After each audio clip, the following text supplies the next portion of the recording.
sick of people at ESPN or Sports Center who think they have their heads on their shoulders but really don't? Well, it's time for the Jimmy the K Sports Show, and we are going to give you the most urgent sports news. Now it's time for the Jimmy the K Sports Show. Sit back, buckle up, grab a cold one, and get ready for the #1 sports show on the web. Here we go, my sports friends. I'm not saying that you have to watch this drunk, because if you do, that's pretty sad. Woo! How y'all doing this Tuesday evening? I'm your host, as always, each and every Tuesday night, 7 p.m. Central Daylight Time, Jimmy the K. I'm going to go ahead and get with it because I've got a plethora, a dog pile poo pound cake, whatever you want to call it. I like plethora better, though. The opening day game for the Oklahoma City Thunder saw Westbrook scoring 33 points, 10 assists, Durant 22 points, 6 rebounds, and Cantor with a 15 points, 16 rebounds off the bench. That's a double-double for those that don't know the lingo of basketball. We actually had a comment from Mejorito Eduardo Samuel Pong. Said that was a good luck sign that the Thunder will start to roll on. Thunder up as always. In which case we replied back, we agree. But as always, health is always a true factor, as in every sport. I was impressed most by Cantor's performance, the 15 points and 16 rebounds off the bench. So I appreciate Mejorito Eduardo Semblepong for their comment. Not that hard to do. Just follow the page. Find us. You know how to do it. You've been there. You done that. You got the t-shirt. The World Series did not go the way I planned it. In some aspects. In other aspects, it did go the way I planned it. I expected 7 games. I expected a pitcher showdown from end to end. Well, starting pitching wise, it was fine.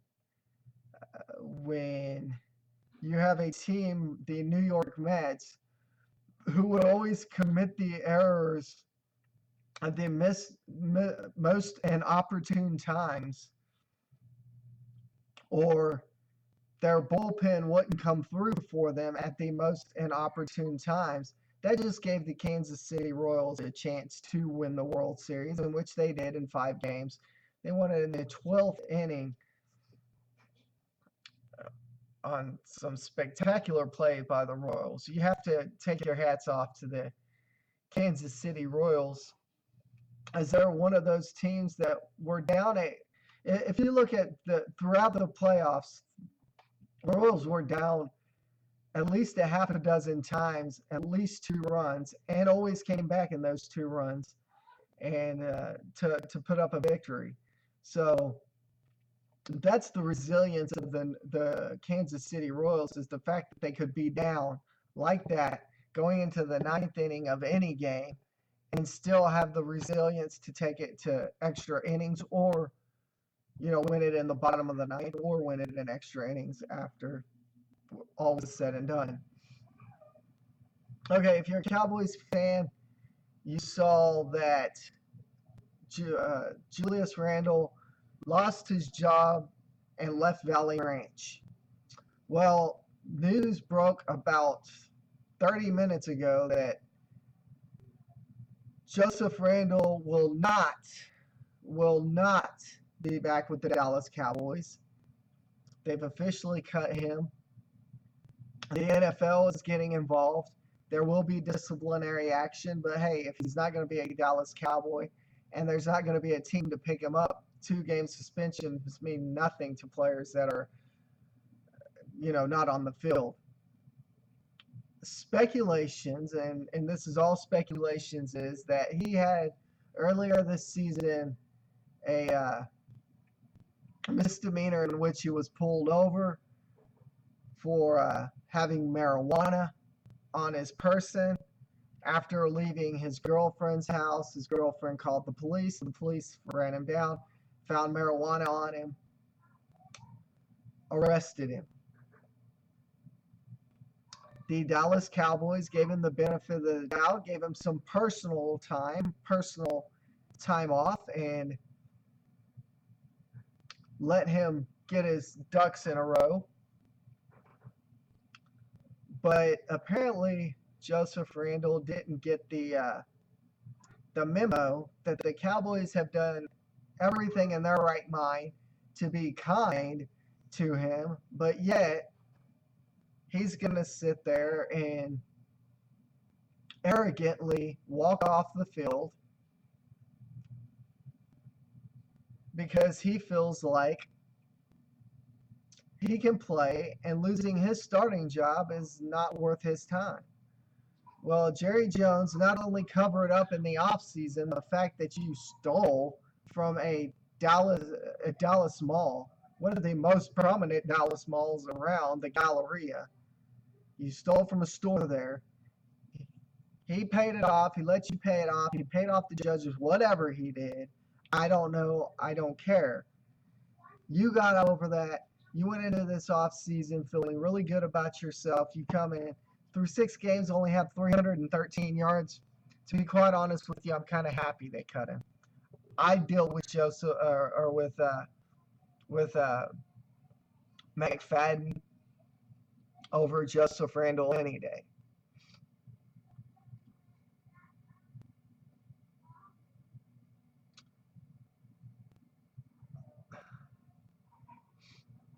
Everyone saw this one coming. The Marlins named Don Mattingly as their head coach, manager, same difference. Baseball is manager, head coach, same difference. But did I not make the call earlier this year when the season was over and they relieved Dan Jennings of his duties there as the manager for the Marlins? Did I not make the call? You can go back and listen to all the shows before this. Did I not make the call that Dan Jennings would eventually lose his general manager position? Did it happen? Sure enough, it did. A little about a week after him losing his managerial job, he's out as the general manager. Just like that, another one on the tally of being able to have the contacts that I do. Don Mattingly, as I said, will be the new manager of the Florida Marlins. What he's got to deal with in Florida is nothing compared to what he had as the Dodgers skipper. He's got to work with a young group of guys in Florida. And with those young group of guys, he's got to mesh them together into playoff atmosphere baseball. But if anybody can do that, it's Don Mattingly. Don Mattingly, by all accounts, is probably one of the best managers in Major League Baseball that is still around right now. So hats off to the Florida Marlins for signing him. Okay, now this one will really, really hurt you, as the Blue Jays have let it be known that their general manager, Anthopoulos, will no longer be with the organization. He's looking at other jobs as well. Where he winds up, we really don't know. But what we do know is that this one will hurt the Toronto Blue Jays. Anthopoulos was the guy that built this team, that got this playoff caliber team, Toronto Blue Jays team, to where they are right now. And for him to lose, or for him to leave and for them to lose him, is just astonishing at the fact that this team may or may not be in the position that they were next year, depending on what happens general manager. depending on who they hire as a general manager, that is.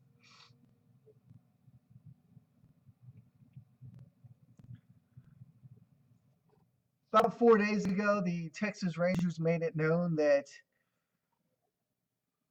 Mike Maddox, their pitching coach, would not be back as their pitching coach, as they did not sign him to a contract. They basically gave him till the time of his contract being up, and once his contract was up, uh, basically felt like it would be best if both parties part ways. So not only did the Texas Rangers lose their pitching coach, they lose special assistant Greg Maddox, his brother, which kind of hurts a little bit.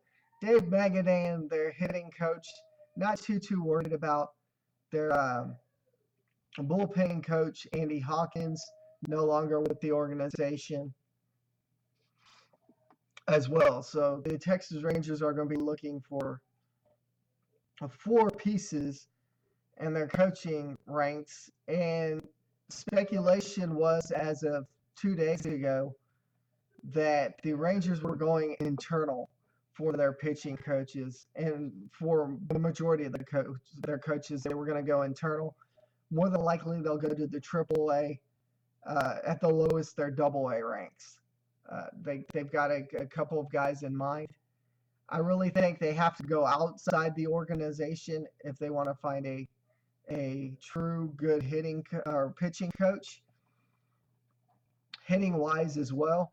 Bullpen coach or special assistant, you could stay internally, but pitching coach and hitting coach, I really want to see them go outside of the organization for. Um, they could, by all means, interview former Texas Ranger Michael Young as a hitting coach. And to be quite honest with you, I feel like they will interview him. Ivan Pudge Rodriguez more than likely will also be interviewed. If I had to pick out of those two who would be the future hitting coach, it would be probably Pudge Rodriguez, because Michael Young just not having any hitting experience is just not happening. I'll be back in a minute.